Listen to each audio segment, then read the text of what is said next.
생성형 AI를 이해하려면 프롬프트만 보면 안됩니다. 프롬프트는 입구일 뿐입니다. 그 안에서는 텍스트가 벡터가 되고, 벡터는 잠재 공간을 움직이고, 잠재 공간의 움직임은 다시 이미지와 영상으로 나타납니다. CHML ABS 스터디 1은 바로 이 흐름을 정리한 공부 자료입니다. 핵심은 하나입니다. 생성 품질은 단순히 모델 크기로만 결정되지 않습니다. 조건을 어떻게 주는지, 잠재 공간을 어떻게 움직이는지, 시간적으로 얼마나 부드럽게 이어지는지, 그리고 모델을 얼마나 효율적으로 적응시키는지가 함께 작동합니다. 먼저 텍스트는 임베딩으로 변환됩니다. 문장, 키워드, 장면 설명은 모두 하나의 벡터가 됩니다. 이 벡터들은 의미적으로 가까운 것끼리 가까운 위치에 놓입니다. 그래서 우리는 코사인 유사도를 이용해 질문과 가장 가까운 장면, 가장 가까운 문장, 가장 가까운 개념을 찾을 수 있습니다. 이게 텍스트 인덱스 기반 생성 파이프라인의 시작입니다. 그 다음은 잠재 공간입니다. 이미지는 픽셀 그대로 처리되지 않습니다. 모델은 이미지를 더 작은 숨은 표현, 즉 잠재 벡터로 압축합니다. 이미지는 인코더를 통해 잠재 공간으로 들어가고 디코더를 통해 다시 이미지로 복원됩니다. 이때 생성 모델은 픽셀 공간이 아니라 이 압축된 잠재 공간에서 움직입니다. 하지만 중요한 문제가 있습니다. 잠재 공간이 항상 평평하다고 볼 수는 없다는 것입니다. 단순한 선형 보관은 시작점과 끝점을 직선으로 연결합니다. 수식으로는 간단합니다.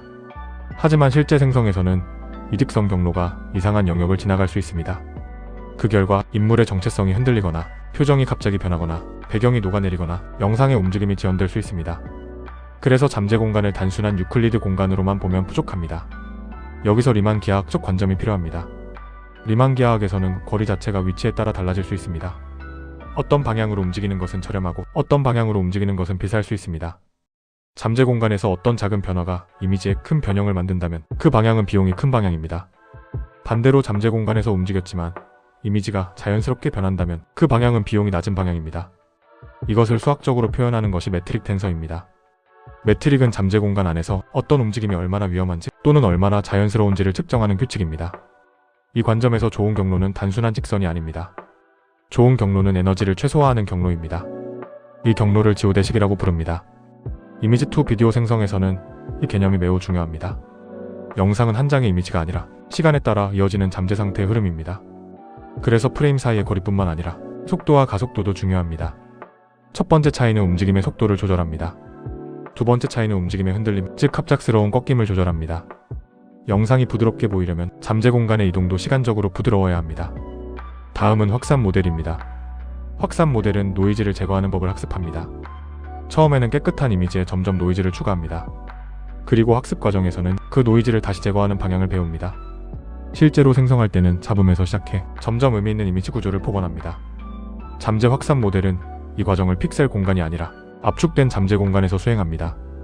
그래서 계산 비용을 줄이면서도 고해상도 이미지를 생성할 수 있습니다. 이제 개인화로 넘어갑니다. 모델을 원하는 개념에 맞추는 방법은 여러 가지가 있습니다. 가장 단순한 방법은 프롬프트 엔지니어링입니다. 하지만 프롬프트만으로는 일관된 캐릭터, 특정 스타일, 반복되는 상징을 안정적으로 유지하기 어렵습니다. 그래서 텍스트 인버전 같은 방법은 새로운 토큰 임베딩을 학습합니다. 즉, 모델 전체를 바꾸는 것이 아니라 새로운 단어 하나가 특정 개념을 가리키도록 만드는 것입니다.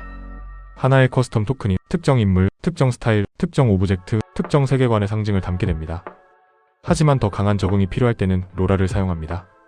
로라는 전체 모델을 다시 학습하지 않습니다. 기존 가중치는 고정하고 작은 저랭크 행렬만 학습합니다. 원래는 거대한 가중치 행렬 전체를 바꿔야 합니다. 하지만 로라는 그 변화량을 두 개의 작은 행렬의 곱으로 근사합니다. 델타 W는 B와 A의 곱으로 표현됩니다. 이게 로라의 핵심입니다. 모델의 모든 파라미터를 업데이트하지 않고도 작은 수의 파라미터만으로 스타일과 행동을 바꿀 수 있습니다. 그래서 로라는 실험이 빠르고 저장 비용이 작고 여러 스타일이나 도메인을 분리해서 관리하기 좋습니다. 정리하면 이렇습니다. 텍스트는 임베딩이 됩니다. 임베딩은 장면을 찾고 프롬프트 조건을 구성합니다. 확산 모델은 잠재 공간에서 이미지를 복원합니다. 잠재 공간은 단순한 평면이 아니라 움직임의 비용을 가진 기하학적 공간입니다. 좋은 영상 생성을 위해서는 이 공간 안에서 자연스러운 경로를 찾아야 합니다. 그리고 로라는 전체 모델을 다시 학습하지 않고 작은 저랭크 업데이트만으로 모델을 새로운 목적에 맞게 조정합니다. 결국 생성형 AI 파이프라인은 단순한 프롬프트 기술이 아닙니다. 그것은 임베딩 공간, 잠재 공간, 확산 과정, 기하학적 경로, 그리고 효율적인 모델 적응이 연결된 하나의 수학적 시스템입니다. CHML ABS 스터디 1은 이 전체 흐름을 한 번에 연결하기 위한 첫 번째 공부 자료입니다. 텍스트가 벡터가 되고 벡터가 공간을 만들고 공간의 움직임이 이미지가 되며 로라가 그 움직임의 스타일을 바꿉니다. 생성은 결국 벡터 계하학의 시간 속에서 움직이는 과정입니다.